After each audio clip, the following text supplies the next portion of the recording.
South Pacific, January 5, 1943. Low cloud presses over dark water. White spray sighs along a ring of gray hulls. 5-inch mounts stand ready, breeches open, crews gloved and silent. In the director, an officer watches a faint pip creep across the radar scope. Closing, low, fast. Talkers pass bearings in clipped voices. The Mk-37 swings. Barrels elevate. Fuses set by the feed. No clockwork dials today. A single dive bomber breaks the cloud banking for the ship's wakes. Fire control solves the problem in numbers. Range, bearing, deflection, rate. The first salvo goes high. The second walks in. On the third, a shell blossoms not with guesswork but with intent. Airburst, tight to the aircraft's path. Fragments stitch metal and fabric. The bomber shudders, then folds into the sea. There is no visible time ring. No tracer to explain why the burst waited until there. Steam rises from the guns. The radar trace fades. On the mounts, loaders breathe again, listening to the slow tick of cooling steel. Below decks, an ordnance officer notes the outcome in a small neat hand. VT, proximity fuse, effective. How could a shell know the sky around a moving aircraft and detonate at the right instant? That answer begins with the war's failures before this morning's success. Before proximity fuses, shipboard anti-aircraft gunnery fought math and chance. A 5-inch shell needed to burst within a few yards of a twisting 250 to 300 knot aircraft. Mechanical time fuses demanded exquisite prediction. A director solved range, bearing, deflection, and rate. Setters dialed in milliseconds. A salvo marched out hoping one shell's timed blossom would intersect the airplane's future. Often it didn't. Operational studies from the early war years noted heavy ammunition expenditure for modest results. The problem wasn't courage, it was geometry and latency. What changed on Fayed January 1943, when a U.S. cruiser's airburst detonated beside a diving attacker, was the fuse's agency. It no longer relied on human prediction alone. The device sensed the aircraft and chose its own instant. The path to that moment ran through a small, secret cell in American wartime science, NDRC Section T, chaired by physicist Merle Tuve, and nested at the newly formed Applied Physics Laboratory, APL. British visitors from the 1940 Teasard mission had shared concepts for radio fuses, but the U.S. team had to solve an unglamorous killer, ruggedization.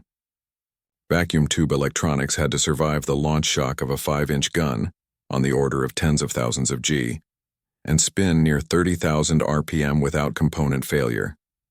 Tuve's group, with Western Electric and Raytheon, turned miniature receiving tubes into artillery-hard devices, then proved they could still oscillate and trigger after that abuse.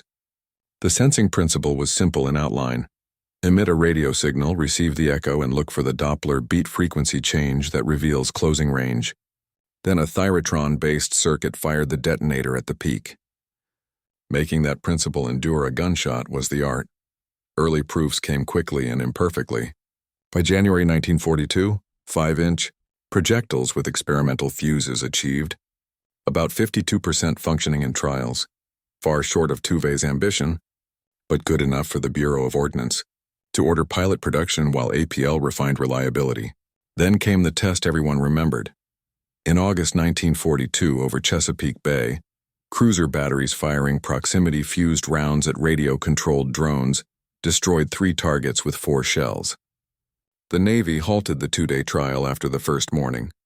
The physics had jumped off the blackboard. Secrecy wrapped the program as tightly as sealing wax wrapped the first fuse lots. The Navy masked the concept as VT, for variable time, and imposed rules to keep duds out of enemy hands. A production ramp began through Crossley and other contractors.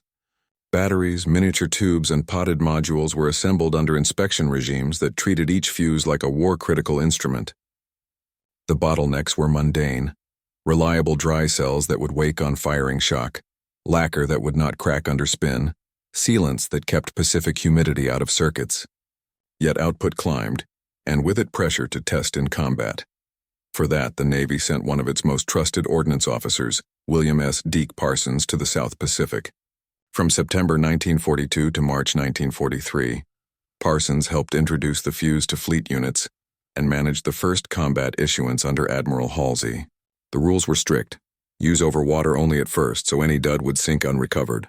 Distribute to selected ships. Keep logs that distinguished VT from time fuse fire. On 5th January 1943, USS Helena's aft 5-inch battery engaged incoming Aichi D-3A dive bombers and scored a kill with a VT-fused burst near Guadalcanal, often cited as the first combat success for the device. Parsons was present to witness and verify. Fleet confidence, carefully husbanded through drills and limited issues, rose sharply. Behind the decks, another integration was underway. The Navy's Mk-37 Fire Control Director, already capable of radar-assisted tracking with Mk-4 and later Mk-12-22 sets, produced continuous solutions in azimuth, elevation, and range. With VT rounds in the hoists, a director no longer had to guess the time of detonation precisely. It had to place shells in the vicinity of the flight path with good geometry. VT converted a narrow timing problem into a broader spatial one that radar-aided directors were well suited to solve, especially against weaving aircraft and at night. The director's math and the fuse's physics met in the air as an automatic near-burst. Quantitatively, the change showed early.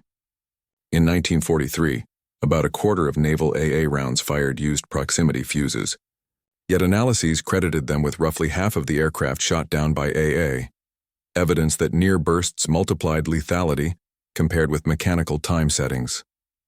As production and doctrine matured through 1944-45, VT's share and effectiveness increased further, and rules gradually relaxed to permit land use, spectacularly against V-1 flying bombs and, late in 1944, against ground targets in the Ardennes.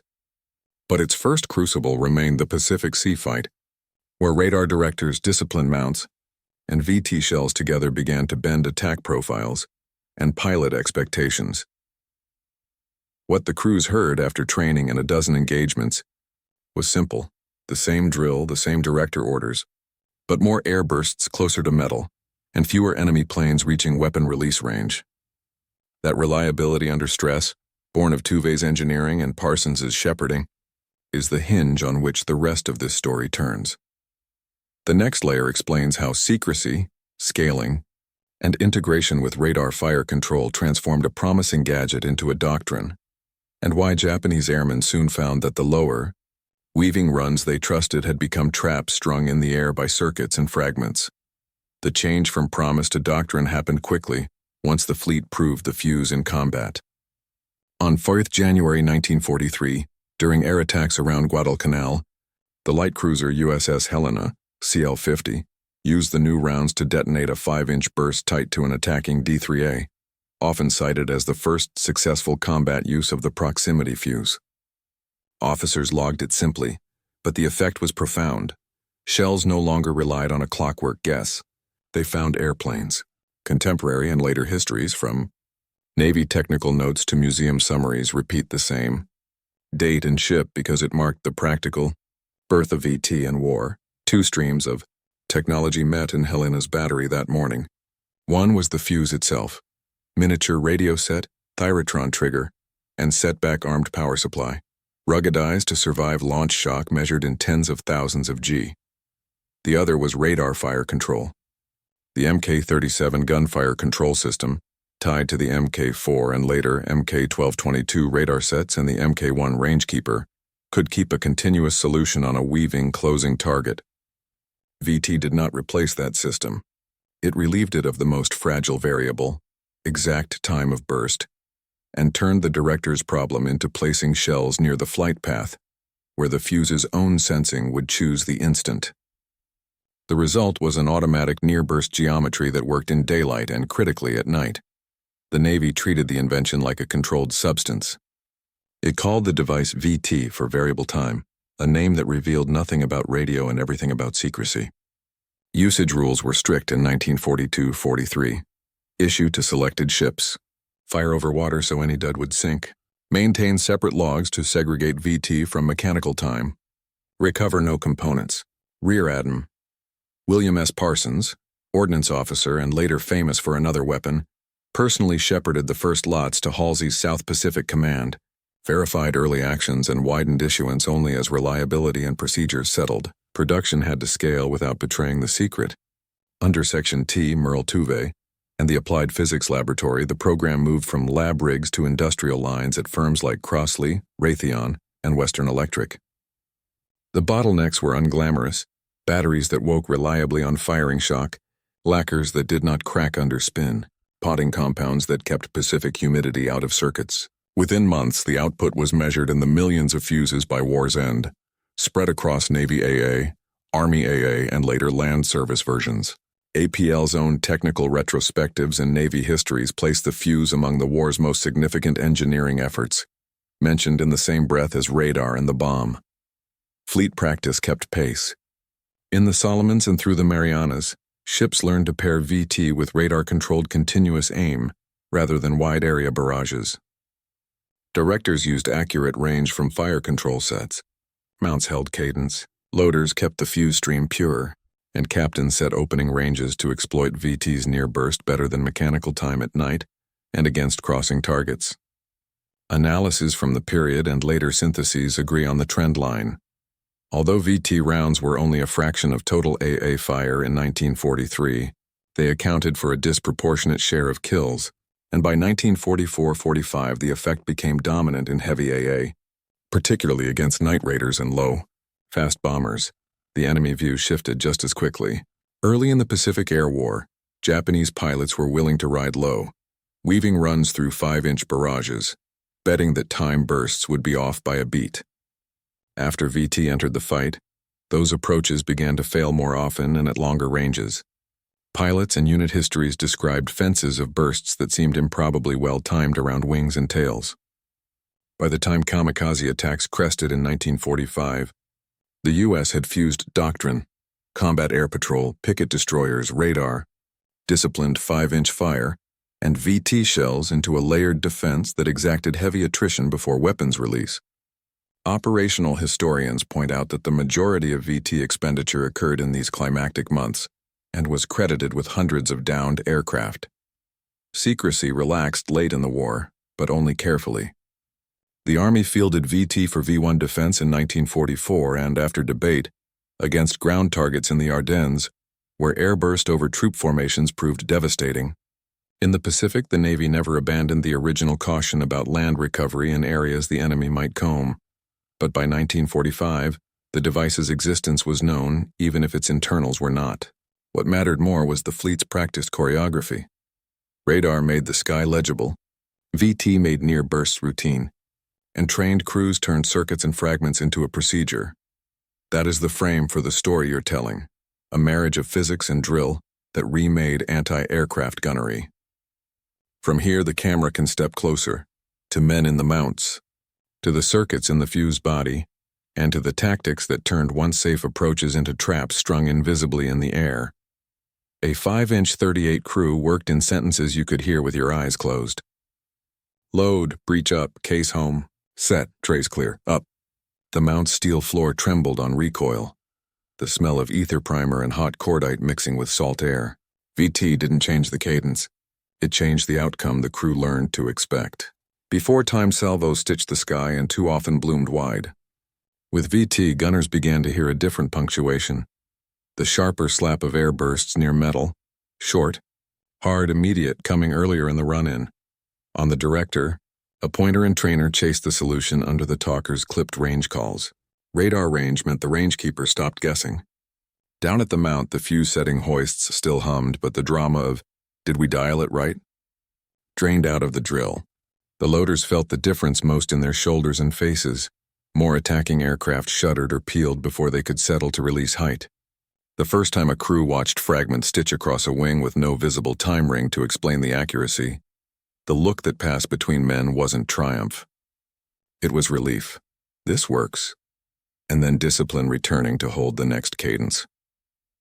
Night watches were where confidence turned to doctrine. Searchlights had taught both sides too many bad habits. Radar laid the guns. VT made the darkness honest. A mount crew that had braced for the blind luck of time-set bursts now listened for the pattern. Puffs tight around a pip on the scope, followed by a scratch of metal on the C. The talker's voice steadied. So did hands. Inside the ogive, the fuse was a small ruggedized radio set married to a trigger. When a 5-inch gun fired, setback and spin armed the fuse in sequence. Setback crushed ampules in a reserve battery and threw safeties. Spin brought the generator and circuits to life. A tiny oscillator sent out radio energy. Nearby metal, in practice and aircraft, returned a change signal. The fuse's receiver listened for the beat frequency, Doppler, that grows as two objects close. At the right point on that curve, a trigger tube fired and slammed the detonator, turning casing and explosive into fragments whose geometry the gun professionals already understood. Hard problems hid in the simple sketch. Vacuum tubes had to survive launch shock measured in tens of thousands of G in spin at high RPM without filament failure. The circuit had to be deaf to its launching ship and to the sea surface blind for the first hundreds of yards. So wakes or masts didn't cause suicide bursts and then become exquisitely sensitive in the volume where an airplane's skin and spars would change the echo. Power density had to last long enough for a full time of flight and then fail safe. If no target was sensed, a self-destruct kept duds from becoming gifts or hazards. Moisture and salt tried to crawl into every solder joint. Potting and sealants kept the Pacific out. The miracle was not that a radio could sense metal. It was that a handful of miniature tubes, a reserve battery, and a trigger could do it after being hurled down a rifled barrel, spun to stability, and banged through shock waves. The art was ruggedization, making laboratory fragility act like ordnance. When crews later described VT as automatic, they weren't wrong about the effect, but underneath the word lay carefully balanced thresholds and delays that made the shell ignore the wrong sky and pay attention to the right one. Pre-VT, doctrine had two unappealing choices against a fast, weaving aircraft: predict perfectly, continuous aim with mechanical time, or fill space, barrages that wasted shells and still left holes. VT fused those impulses into something better. Put the shell in the right neighborhood and let the fuse choose the instant. Tactically, that meant ships leaned harder into radar-controlled continuous aim. The director kept a tight solution. The fire control party set opening ranges that exploited proximity strength. Mounts held a steady cadence so that successive near bursts walked with the target's motion, rather than stranding explosions behind it. Two changes followed. First, effective range stretched. Because the fuse could burst when the shell's path passed close even if the time prediction was imperfect, ships started to take earlier shots at targets angling in low, especially at dusk and at night. Early attrition meant fewer attackers stabilizing for their dives or torpedo drops. Second, angles of approach that had once looked clever, low, weaving or snaking across the bow to spoil aim, lost reliability. VT made lateral misses expensive for the attacker. A near burst off a wing could tear control surfaces or pepper a radiator, and still count as a kill even if no direct hit landed. Fire discipline did not disappear into technology. Captains still had to guard against masking, friendly ships in line, especially on picket stations. Directors had to resist the old habit of wide barrages. VT punished panic by consuming rounds that might have become tight fences if the cadence stayed true. And while proximity changed 5-inch lethality, it did not make light weapons obsolete. Layered defense, fighters, then heavy VT-fused fire, then rapid 40mm and 20mm, remained the only way to keep weapons from the release point. At night, the geometry became almost pure. With searchlights dark, the picture ran radar to director to guns. VT stitched a volume of sky around the calculated path instead of a single moment along it. Crews learned the sound of that volume working. Regular, close bursts following the unseen arc of a crossing target, and they learned the discipline of letting the picture work without chasing every rumor on the horizon. The payoff appeared on deck plates: fewer impacts inside release range, more attackers deflected or destroyed while still committing to the run. These three layers, human cadence, inner circuits, and outer geometry, explain why the first successes did not fade into anecdote. They hardened into drill. When shells began bursting where airplanes were, rather than where clocks predicted they might be, crews believed, directors trusted the scope, and captains wrote opening ranges that moved the fight outward and upward. The remaining angles widened the lens further. How leadership and secrecy turned a clever fuse into standard kit. How the enemy adapted and failed, and what the moral and legal frame looked like when an invisible trap could be strung in air by electronics and discipline together. No fuse, however brilliant, survives first contact with shipboard life unless orders make it ordinary. In 1942-43, That meant a short chain of names and a long list of rules. Bureau of Ordnance framed the program under the deliberately vague label VT and wrote usage controls that treated each round like evidence under seal. Fire over water only. Keep separate logs. Recover nothing. Restrict distribution to hand-picked ships whose gunnery officers could be trusted to drill the procedure until it looked unremarkable.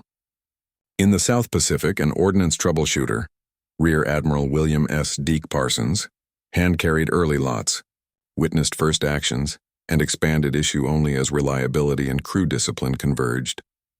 On the weather decks, leadership's task was more human. Captains had to unlearn wasteful barrages. Directors had to trust radar solutions enough to hold cadence instead of painting the horizon. Mount captains had to keep the hoists pure, no mixing of fuse types that would muddle pattern and timing. Interrogators and intelligence officers, briefed on the secrecy rules, cautioned crews against gloating on air or writing too much in letters home. A single recovered dud or a careless broadcast could hand months of work to an enemy laboratory. The tightest rule turned out to be the most enabling: procedure over personality. Schedules, opening ranges, and fire orders were written in a tone as dry as a rangekeeper's gear train, and then enforced without theater. VT would not be a trick pulled from a hat in panic. It would be a standard act that happened the same way in rain or glare, day or night. Within months, gunnery notebooks shifted from curiosity to cadence: what to post, when to open, how to sustain, until the fuze's novelty disappeared into drill. Angle 5, enemy angle, assumptions, shock, an adaptation that came too late, 300 words. Japanese naval aviators began the war with earned confidence. Against time-fused barrages, low weaving approaches could spoil aim. Disciplined crews could ride blast and splinters, then steady for release. Early encounters with U.S. radar were written off by some as toy electronics, useful for finding ships perhaps, but not decisive once the run began. VT rewrote those assumptions without explanation. Pilots reported fences of airbursts that formed at the wrong moments. Too close. Too early in the run and deadly at night when the sky should have been forgiving. Adaptation came, but it struggled against physics and logistics. Higher approaches gave Cappy fighters better angles. Low sea-skimming torpedo runs lost their margin for error when near bursts could cripple control surfaces without direct hits. Unit tactics experimented with split altitude and crossing attacks to saturate directors, and with massed timing to swamp picket stations. Results improved only where surprise and numbers outran procedure. As soon as the defense re-established cadence, radar picture, director solution, VT fences at opening range, the attrition returned. Kamikaze doctrine altered the psychology, but not the geometry.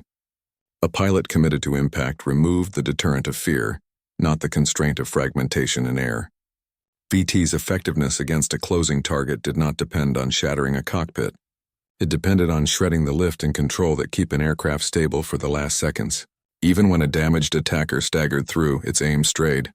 Deck logs are full of near misses and glancing hits born of control lost in a burst that detonated beside rather than on. By 1945, Japanese after-action notes recognized the pattern even if the cause remained obscure. The nearer you flew to disciplined American ships, the more the sky itself bit back. Angle 6. Operational analysis and ethics. Measured effect. Disciplined use, 320 words. Inside war diaries and post-action studies. The fuze's reputation rests on proportion. In mid-war analyses, proximity-fused 5-inch accounted for a disproportionate share of kills relative to rounds fired. By late 1944 to 45, with production matured and procedures tight, VT's share grew again, especially at night and in the last few miles of approach where time-fused errors had once compounded. Destroyer pickets off Okinawa, the most punished duty in the Pacific, logged engagements where radar picture, director solution, and proximity bursts thinned raids before weapon release. Many entries credit the combination with preventing second and third passes that would have overwhelmed light AA alone. The arithmetic mattered beyond the sea. In Europe, once secrecy costs were weighed against necessity, Army anti-aircraft units fielded VT to crush V-1 missiles with airbursts that did not require the exquisite timing clockworks demanded, and after months of debate used the same principle over ground targets. where airburst against troops in cover saved lives by reaching into trenches and behind walls. Those decisions sit in a gray band of wartime ethics, a device born to spare sailors from dive bombers found brutally efficient use over Earth.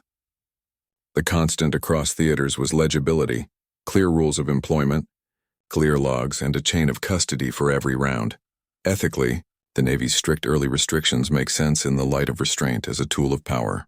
VT's effectiveness did not grant license to abandon fire discipline or to court fratricide in crowded formations. Rules about masking, opening range, and no fire sectors held, and when secrecy finally eased, it did so with an emphasis on procedure, not spectacle. The moral value of a weapon in a fleet fight lies less in what it can do than in what trained crews will consistently do with it, and what they will refuse to do.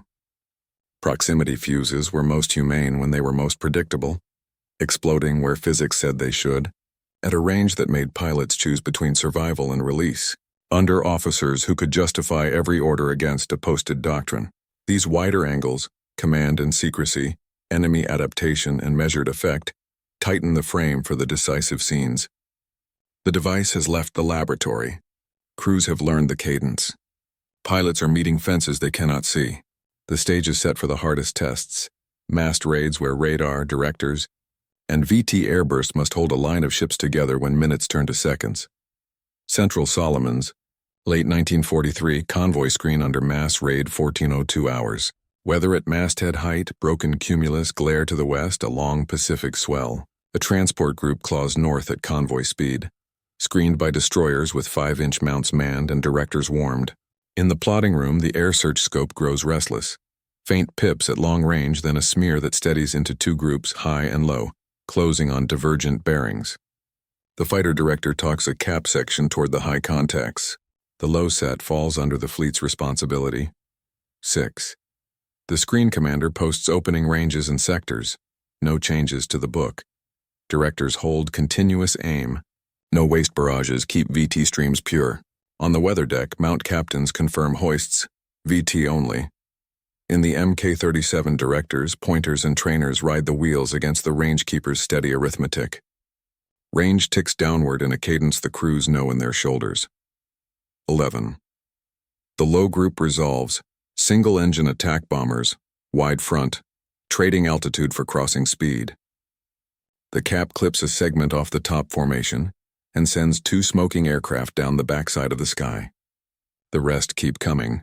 The talker's voice on the screen flagship goes flat with concentration as he relays director orders.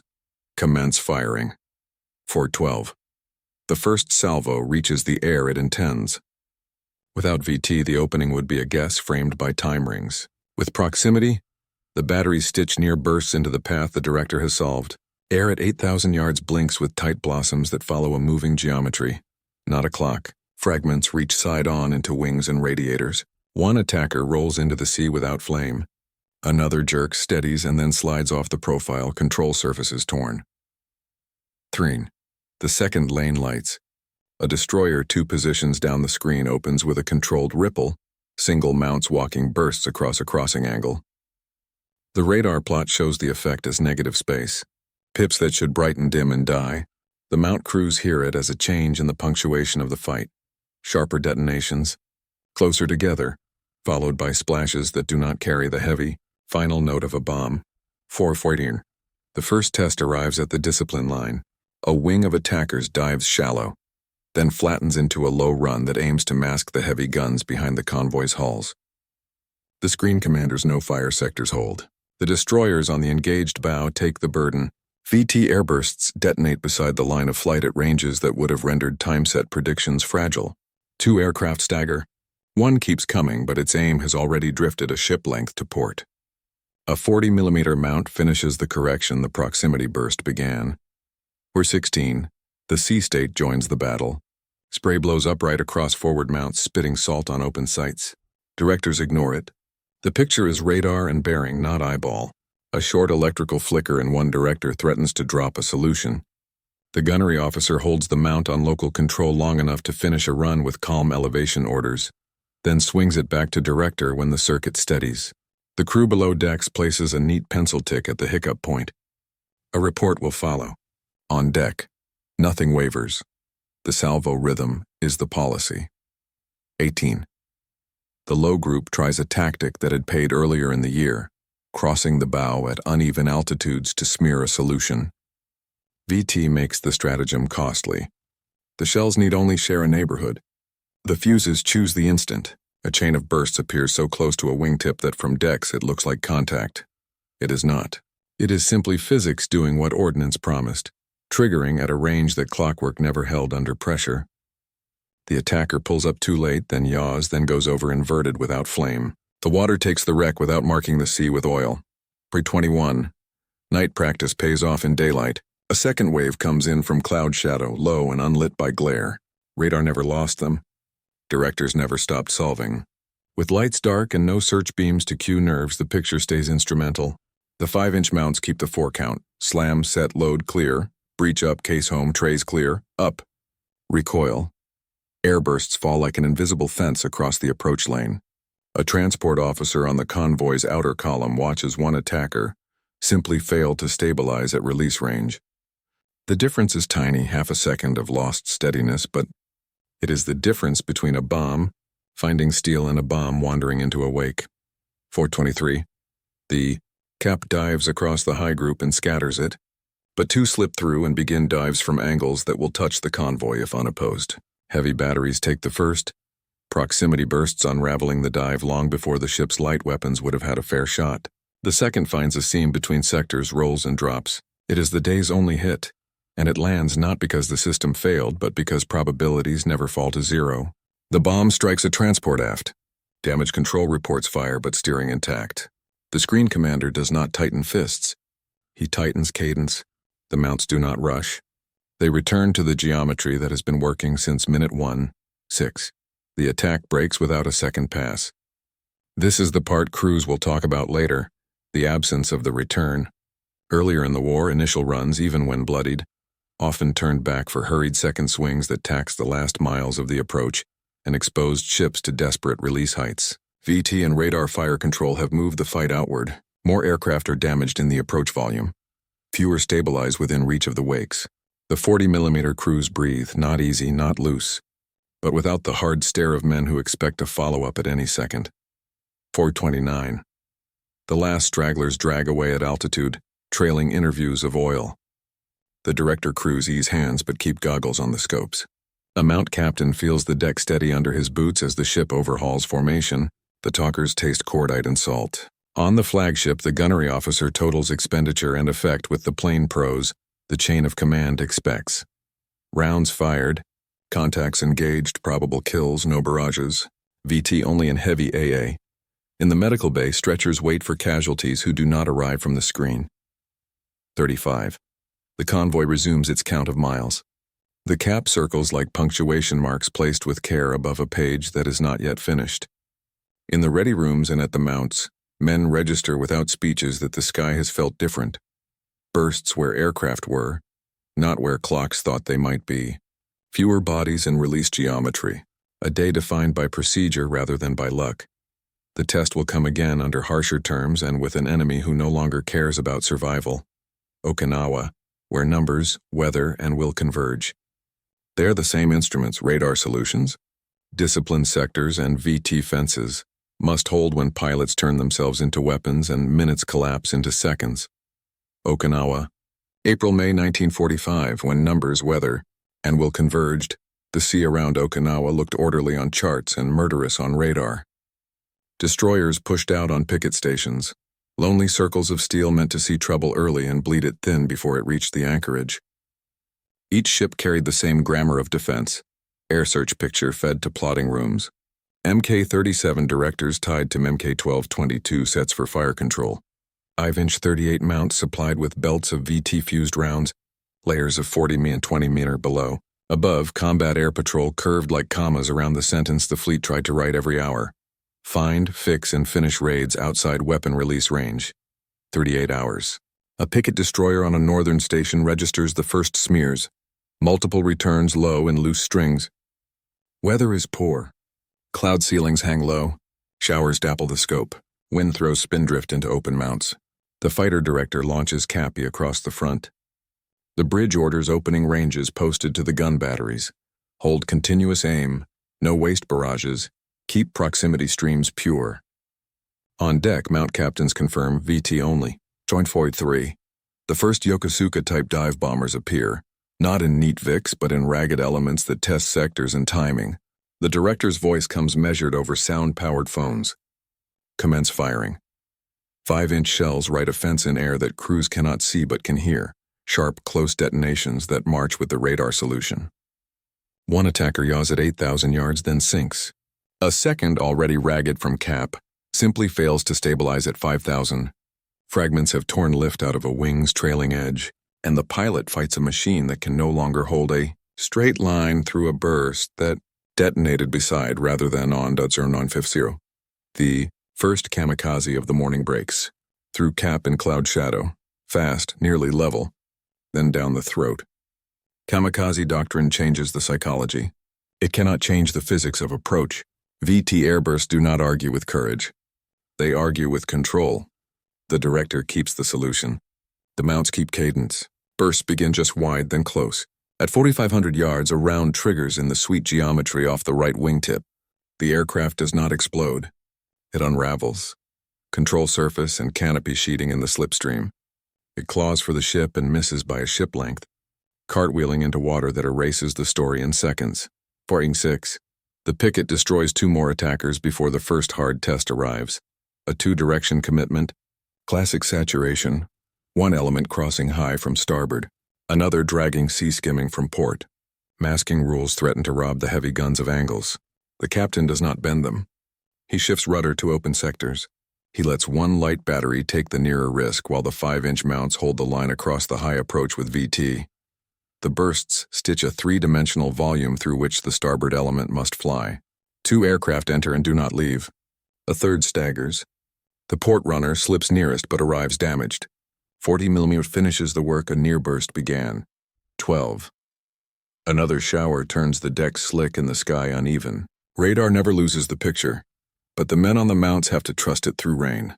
A junior officer and the director fights a momentary notch as ground clutter confuses a low target. He shifts to a clean look and calls the mount. The gun captain holds fire for 2 beats, then resumes on the renewed solution. The difference between a rash barrage and a disciplined pause is measured in rounds saved, and in a radar picture kept credible. The fence reappears at the right range. A bomber folds in on itself under a burst that would have been a guess in earlier years, and is now simply procedure. 30. The raid thickens from the west. More aircraft than a single picket deserves. The ugly geometry Okinawa taught the Navy to expect. Nearby stations join with converging lanes of fire. Destroyer escorts and smaller gunboats throw weight where their arcs allow. Across the net, voices stay dry, sectors, ranges, VT continuous. The air changes sound.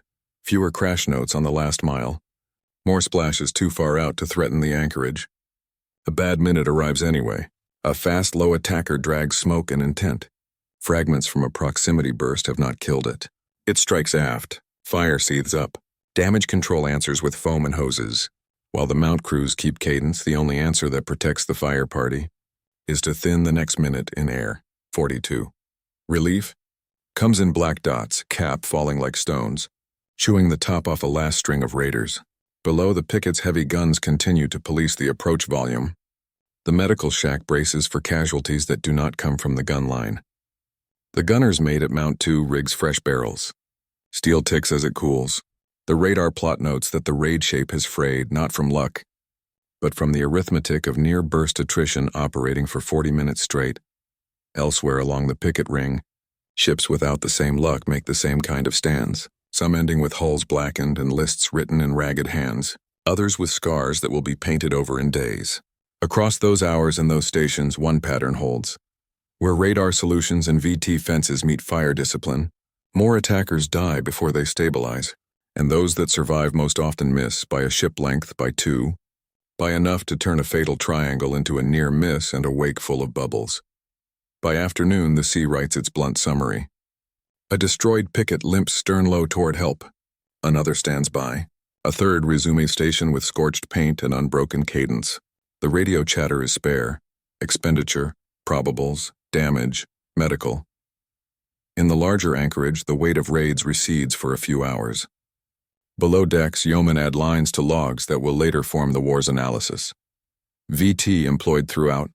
Opening ranges effective. No barrages. SAP coordination adequate. Attacks broke without second passes in multiple instances. The numbers compiled after Okinawa will show a truth crews had already felt in their bones. Proximity fuses did not end the danger, but they moved it outward, earlier into a space where probability bent toward the ships. Kamikaze turned pilots into weapons. VT turned empty air into traps they had to spring to get close. The remainder of the story lives not in adjectives but in the aftermath. Ledgers, reports, and the quiet recalibration of doctrine once the war's busiest sky began to empty. The most persuasive witness for proximity fuses was not a headline. It was a column of figures in small, neat hands. Fleet arithmetic after the Solomons, and into 1944 showed the same shape no matter which task force submitted the totals. Rounds expended fell per aircraft destroyed when heavy AA fired proximity-fused streams under radar control. Probables turned into confirmed at a rate that made gunnery officers cautious in their own reports. The temptation to overclaim diminished when splashes occurred earlier, and in view of multiple ships' plots. In convoy workups and after-action conferences, the phrase that recurred was not lyrical. It was near-burst lethality. On the gun decks, the improvement had a human face. Crews who had spent the first half of the war watching attackers muscle through time-fused barrages now saw more aircraft fail to stabilize at release range. That changed more than survival odds. It changed rhythm. The old dread, the hard pause between first salvo and the moment a bomber settled into its dive, lost its iron grip. The interval filled with work. Hold cadence, keep the stream pure, watch the solution. Loader fatigue remained. 5-inch mounts still demanded shoulders and backs, but the fear that the math might betray them at the last second eased when burst detonated where the airplane was, not where a clock hoped it would be. Night figures told an even clearer story. Before radar and proximity matured together, darkness had favored the attacker. Searchlights were crutches that cut both ways. With directors solving by scope and fuses choosing the instant, night watches reported fewer penetrations into the last mile. Destroyers on radar pickets, the Navy's most vulnerable posts, filed engagement logs thick with evidence that the first, most dangerous passes were thinned before light weapons entered the fight. Senior officers stopped treating good nights as luck. They began calling them procedure. Carrier groups noticed an indirect gain. Fighter direction improved when ships lived long enough and calmly enough to keep the air picture tidy. Pickets that were not drowning in last-second dives could vector cap with precision, turning high groups away before they imposed their own geometry on the anchorage. The layers, Cappy heavy 5-inch with VT, then the 40 and 20mm bands, stopped tripping one another and began to read like a single system. Damage control ledgers recorded the same shift in quieter ink. Where hits still landed, they often carried the signature of fragment-weakened runs. Glancing blows, short drops, late releases with poor aim. Fires burned and men fought them, but the cascading second and third passes that had once turned a wound into a kill occurred less often. Commanders who had spent months rehearsing, "Here is the point where the line breaks," found the point moving outward, into air that fragments could police. Procurement mirrored confidence. Ordnance depots moved VT from special issue to habitual stock for ships that had proven fire discipline, then to routine stocks across major formations. Training syllabi changed. Gunnery schools taught opening ranges that leveraged proximity's geometry, emphasized no barrage doctrine under radar control, and drilled the purity of fuse streams so patterns did not decay under mixed ammunition. The best measure of acceptance was mundane, stowage plans. Ships made room for more proximity-fused belts in the same breath they fought for spare barrels and cordite. In war, you give space only to what you trust. Reports also captured restraint. Captains' remarks that might have celebrated a new weapon instead warned about masking and sector discipline. The most experienced officers spoke of VT as an amplifier of good drill and a punisher of panic. Fired in barrages, it merely wasted what made it special. Fired in cadence through a director's solution, it turned volumes of air into denial zones without blinding friendly eyes or inviting fratricide. The ethic did not emerge from philosophy. It came out of mornings when a picket survived because a lieutenant refused to chase a rumor on the scope and kept his men in the 4 count until the Fence appeared at the right range. The enemy's records, when available, often through post-war compilations, ran in parallel. Squadron diaries that once treated U.S. shipboard fire as noisy and survivable began to note airburst patterns that felt unfairly timed. Pilots wrote of wings that stopped obeying in the last seconds. A few guessed at a new fuse. Most simply blamed radar or fate. For the sailors who faced them, the distinction did not matter. The pattern mattered. Patrols returned with more near misses to report and fewer deaths to count. By the end of 1944, the fleets had more than a clever device. They had a documented effect. Fewer attackers completing their geometry, fewer bombs finding wakes and deck plates, more raids that broke without a second pass. The numbers and the lived experience agreed, and agreement is rare currency in war. What followed, in the last year of the Pacific fight, was consolidation, scaling production, refining doctrine for massed mixed-threat raids, and carrying the same logic ashore when commanders decided that airburst over Earth could save lives, just as it saved ships at sea. By the last winter of the war, proximity fuses were no longer curiosities. They were inventory, counted and planned like barrels in cordite. Naval depots allocated VT belts by operation. Task groups reported on hand and on load, just as they did aviation gasoline and depth charges. Production, which had started as a laboratory handcraft, reached industrial rhythm. Multiple contractors produced fuses to interchangeable drawings. Inspection teams treated each as a small instrument rather than a mere component. The result showed up not only at sea but ashore, in anti-aircraft belts around ports and in artillery brigades that had argued for months to use airburst over ground. Europe forced those arguments to conclusion. In 1944, VT-fused anti-aircraft fire proved decisive against V-1 flying bombs, where time-fused predictions had struggled with the missile's speed and altitude profile. Later that year, during the Ardennes counteroffensive, ground commanders authorized proximity-fused artillery airbursts over troop concentrations and road columns. The effect was brutal and efficient. Fragments rained into cover and dugouts that had mocked previous high-explosive impacts. After-action reports written in the careful diction of staff officers credited the fuse with compressing engagements and breaking attacks that might otherwise have reached crossroads and bridges. The ethical line, originally drawn to keep duds out of enemy hands, shifted under necessity. But the discipline remained. Strict control on sectors, clear logs. No relaxation of safety measures simply because a round could solve more problems by itself. At sea, doctrine matured into layered choreography. Radar made the picture legible. Directors converted it to solutions. VT transformed solutions into volumes of denial. Light weapons and combat air patrol cleaned what crossed the inner fences. Ships posted opening ranges designed not only to hurt but to disorganize, to strip lift and control early, so that even determined attackers arrived late, crooked, or not at all. Destroyer pickets, the hardest billets of the Okinawa campaign, wrote painfully honest diaries that still showed a pattern.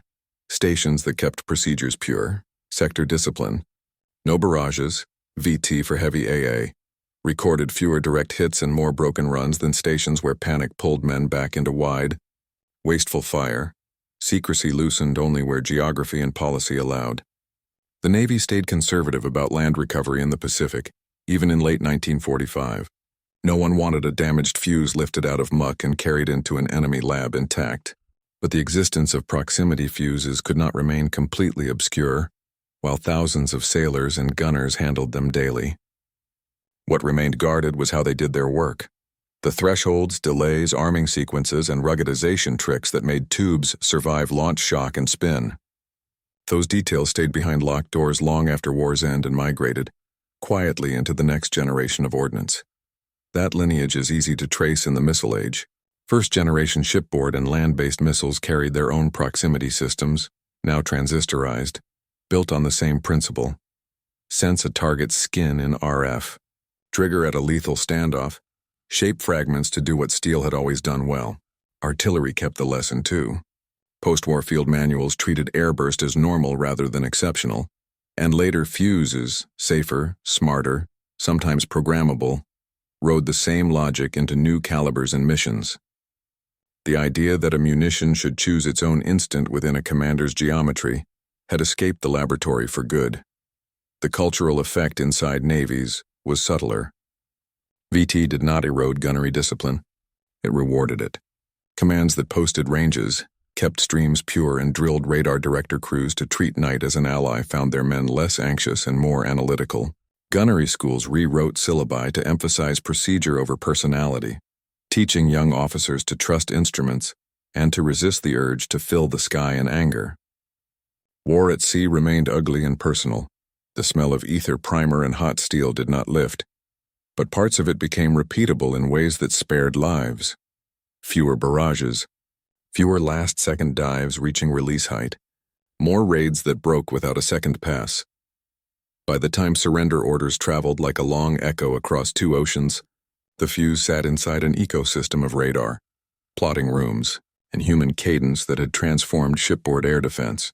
Post-war assessments, when they finally gathered in one place numbers that had been scattered across escorts and flagships, ranked proximity fuses among the few wartime technologies that measurably bent outcomes at the point of contact. Crews already knew this in their bones. They had heard the difference, the sharp, close punctuation of a near burst where an airplane actually flew, and the quiet that followed when no second run came.